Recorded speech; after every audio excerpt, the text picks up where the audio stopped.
मी आता उभा आहे बॅडमिंटन कोर्ट. विश्वास नाही बसत आहे. खाली बघू शकता आपण की वुडन कोर्ट होतं हे एकेकाळचं. आणि काल इथे पुणे महानगरपालिकेचे आयुक्त नवल किशोर राम यांच्या आदेशानुसार अतिक्रमण मुक्त कारवाई करण्यात आली होती. म्हणजे जी अतिक्रमण जे आहेत पुण्यामध्ये झालेली त्याच्यामधली सगळ्यात मोठी कारवाई आतापर्यंत आपण बघत असो तर ती पुण्यातील खर्डी भागामध्ये काल इथे झालेली आहे.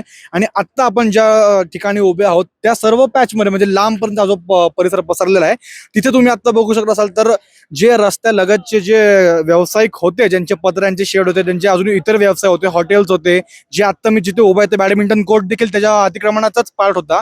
तर ते काल पुणे महानगरपालिकेच्या आयुक्तांच्या आदेशानुसार काल भुई सपाट करण्यात आले होते.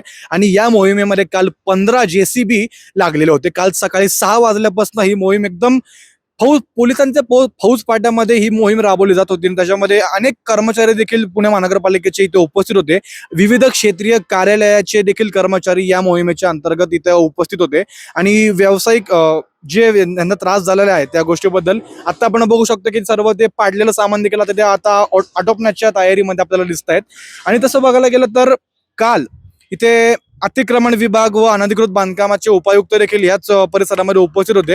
आणि त्यांनी असं देखील ठणकावून सांगितलं जर इथून पुढे जर अनधिकृत बांधकाम जर इथून पुढे जर कुठे दिसले तर त्याच्यावर ही कारवाई केली जाणार. आणि जर कोणी दबाव टाकण्याचा जरी प्रयत्न केला तरी त्यांना देखील या गोष्टीच्या माध्यमातून कारवाई केली जाणार असल्याचे काल उपायुक्तांनी देखील म्हटले होते. तर तसं पाहिलं गेलं तर आता ही जी मोहीम झालेली आहे ही खराडी परिसरातील सगळ्यात महत्वाचा पार्ट IT पार्क जो आहे त्या सर्व भागामध्ये झालेली आहे. आणि आता या गोष्टीचा फटका देखील इथल्या व्यावसायिकांना चांगल्याच जोरात बसलेला आपल्याला दिसतो.